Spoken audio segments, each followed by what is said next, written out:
Namaste all of you. I welcome you all in my YouTube channel Academy of Social Science with Oja sir. And in this video I am going to provide you some special notes regarding the first chapter of history textbook of class 10th CBSE board. आज मैं आपको कुछ notes देने जा रहा हूं जो संबंधित है क्लास 10th की हिस्ट्री के फर्स्ट चैप्टर से, और चैप्टर का नाम है the rise of nationalism in Europe. ये पहला पार्ट है नोट्स का, और भी नोट्स में आपको अलग अलग पार्ट में दूंगा। आइए देखते हैं। पहला पॉइंट है, in 1848 Frederic Sorrieu, a French artist, prepared a series of 4 prints visualizing his dream of a world made up of democratic and social republics as he called them। 1848 में एक फ्रेंच आर्टिस्ट फ्रेडरिक सोरोयू ने 4 चित्रों की एक श्रृंखला बनाई जिसमें उसने अपने सपनों का संसार रचा, जो उसके शब्दों में जनतांत्रिक और सामाजिक गणतंत्रों से मिलकर बना हुआ था। तो ये आपका पहला पॉइंट है जहां से आपके चैप्टर की होती है शुरुआत। इसमें कुछ इंपॉर्टेंट टर्म दिए हुए हैं। Absolutist, literally a government or system of rule that has no restraints on the power exercised. In history the term refers to a form of monarchical government that was centralised, militarised and repressive. Absolutist का मतलब होता है निरंकुशवाद। यह एक ऐसी सरकार या शासन व्यवस्था है जिसकी सत्ता पर, जिसकी अथॉरिटी पर किसी प्रकार का कोई नियंत्रण नहीं होता है, और इसीलिए इसको इतिहास में ऐसी राजशाही सरकारों को निरंकुश सरकार कहा जाता था जो अत्यंत ही सेंट्रलाइज्ड हो, जो अत्यंत ही केंद्रीकृत हो, सैन्य बल पर आधारित हो और दमनकारी हो, रिप्रेसिव हो। तीसरा पॉइंट है, utopian, a vision of a society that is so ideal that it is unlikely to actually exist। एक ऐसे समाज की कल्पना जो इतना आदर्शवादी हो कि उसका साकार होना लगभग असंभव माना जाए, तो उसको कहा गया है यूटोपियन। अगला है, a nation state was one in which the majority of its citizens and not only its rulers came to develop a sense of common identity and shared history or descent। एक nation state उसे कहा गया है, एक राष्ट्रीय राज्य उसे कहा गया है जिसमें न केवल उसके शासकों में बल्कि उसके अधिकांश नागरिकों में भी एक साझा पहचान का भाव और साझा इतिहास या विरासत की भावना हो। ऐसा ही था नेशन स्टेट। अगला पॉइंट है, plebiscite, a direct vote by which all the people of a region are asked to accept or reject a proposal. ये एक ऐसा डायरेक्ट वोट है, अर्थात प्रत्यक्ष मतदान है, जिसके द्वारा एक क्षेत्र विशेष में रहने वाले सभी लोगों से एक प्रस्ताव को स्वीकार करने या अस्वीकार करने के लिए कहा जाता है। प्लेबिसाइट का मतलब होता है जनमत संग्रह। अगला पॉइंट है, the first clear expression of nationalism came with the French revolution in 1789। पहला स्पष्ट एक्सप्रेशन, पहली स्पष्ट अभिव्यक्ति नेशनलिज्म की, राष्ट्रवाद की, फ्रांसीसी क्रांति के साथ 1789 में आरंभ हुई, दृष्टिगोचर हुई, जिसको लोगों ने जाना। अगला पॉइंट है, the French revolutionaries introduced various measures and practices that could create a sense of collective identity amongst the French people.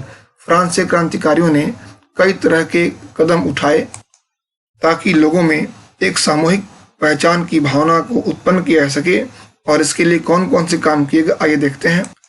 पहला काम किया गया, आप इसको याद रखेंगे जो मैंने हाईलाइट किया है, the ideas of la patrie, the fatherland and le citoyen the citizen emphasised the notion of united community enjoying equal rights under a constitution.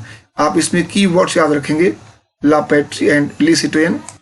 ला पैट्री और ली सिटोयन जैसे आइडियाज ने एक संयुक्त समुदाय के विचार पर बल दिया जिसे एक संविधान के अंतर्गत समान अधिकार प्राप्त थे।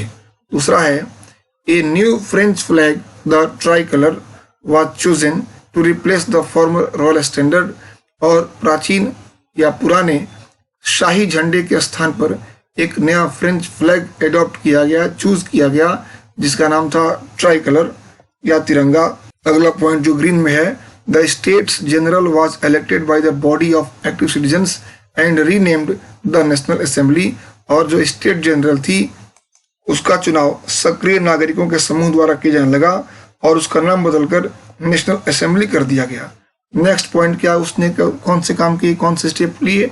न्यू हाइम्स वेयर कंपोज्ड, नई स्तुतियां लिखी गई, ओथ्स टेकन, शपथ लिए गए, एंड मार्टायर्स को मेमोरेटेड, और शहीदों को याद किया गया, उनका गुणगान किया गया, all in the name of the nation, और ये सब कुछ राष्ट्र के नाम पर हुआ।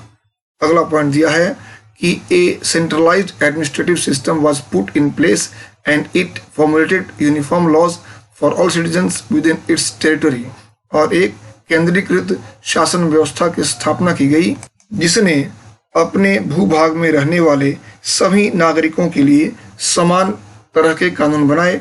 और क्या हुआ? Internal custom duties and dues were abolished and uniform system of weights and measurement or measures was adopted. और क्या किया गया? जो आंतरिक कस्टम ड्यूटीज थी अर्थात आयात निर्यात शुल्क था, उसको समाप्त कर दिया गया तथा भार और नाप के एक समान पैमाने लागू किए गए, एक समान व्यवस्था लागू की गई। और क्या हुआ?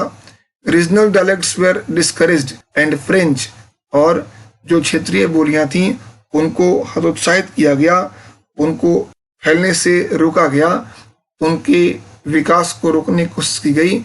एंड फ्रेंच, और फ्रेंच लैंग्वेज को as it was spoken and written in Paris, क्योंकि यह भाषा पेरिस में बोली जाती थी और लिखी जाती थी, became the common language of the nation.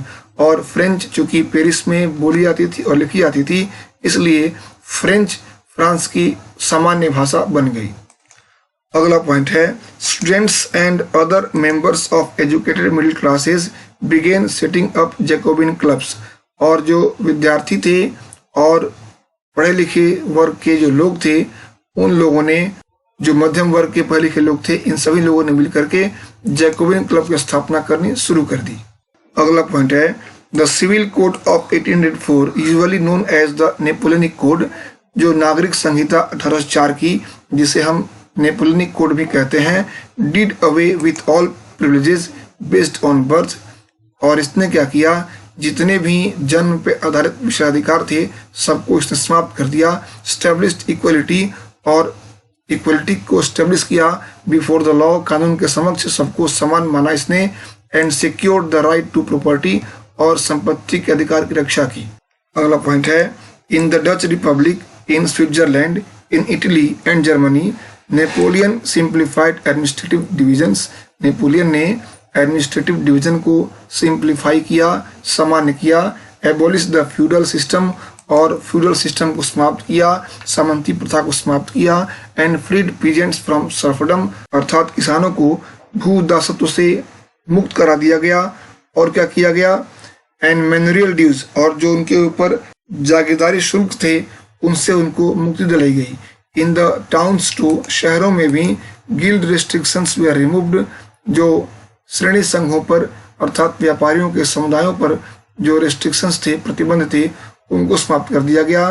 Transport and communication system way improved, और यातायात और संचार की सुविधाओं को और इम्प्रूव किया गया। अगला पॉइंट आप थोड़ा समझेंगे, इससे आपके एग्जाम में क्वेश्चन आते हैं 5 नंबर के, इसलिए मैंने इसको थोड़ा बड़ा लिखा है और अलग अलग कलर में इसको कलर किया है। इनिशियली इन मेनी प्लेसेज, शुरू में कई स्थानों पर, सच एज हॉलैंड, जैसे कि हॉलैंड एंड स्विट्जरलैंड, और as well as in certain cities like Brussels, Mainz, Milan and Warsaw, the French armies were welcomed as harbingers of liberty. इन देशों में, हॉलैंड और स्विट्जरलैंड में, और साथ ही साथ ब्रसेल्स, मेंज, मिलान और वार्सा के शहरों में फ्रेंच आर्मी को शुरू में लिबर्टी के हर्बिंजर के रूप में, अर्थात स्वतंत्रता का तोहफा देने वालों के रूप में इनको लोगों ने स्वागत किया। But the initial enthusiasm soon turned to hostility, लेकिन शुरुआती उत्साह जल्दी ही दुश्मनी में बदल गया। आइए देखते हैं कि दुश्मनी में क्यों बदल गया उनका शुरुआती उत्साह। एज इट बिकेम क्लियर, क्योंकि यह स्पष्ट हो गया, that the new administrative arrangements, की नई प्रशासनिक व्यवस्था did not go hand in hand with political freedom, यह नई प्रशासनिक व्यवस्थाएं राजनीतिक स्वतंत्रता के अनुरूप नहीं थीं। और क्या हुआ? इंक्रीज्ड टैक्सेशन, टैक्स बढ़ा दिए गए थे, सेंसरशिप लगा दी गई थी, forced conscription into the French armies, required to conquer the rest of Europe, और जबरन फ्रेंच आर्मी में लोकल लोगों को भर्ती करने के कारण भी लोग नाराज थे, और इनकी भर्ती इसलिए हो रही थी ताकि यूरोप के बाकी हिस्सों को भी नेपोलियन की सेना जीत सके। All seemed to outweigh the advantages of the administrative changes, और इस तरह यह जो नुकसान उनको हो रहे थे, यह नुकसान प्रशासनिक परिवर्तनों से मिले फायदों की तुलना में कहीं ज़्यादा नजर आने लगे। इसीलिए लोगों का प्रारंभिक उत्साह जल्दी ही दुश्मनी में चेंज हो गया। तो इस तरह से ये कुछ इंपॉर्टेंट पॉइंट्स थे। अगले वीडियो में कुछ और इंपॉर्टेंट पॉइंट्स देंगे आपको, और धीरे धीरे पूरा नोट्स आपको अवेलेबल हो जाएगा, और ये इस तरह से पूरी तरह आपका चैप्टर समराइज हो जाएगा। आपने ध्यान से देखा, आपको धन्यवाद। Thank you for watching.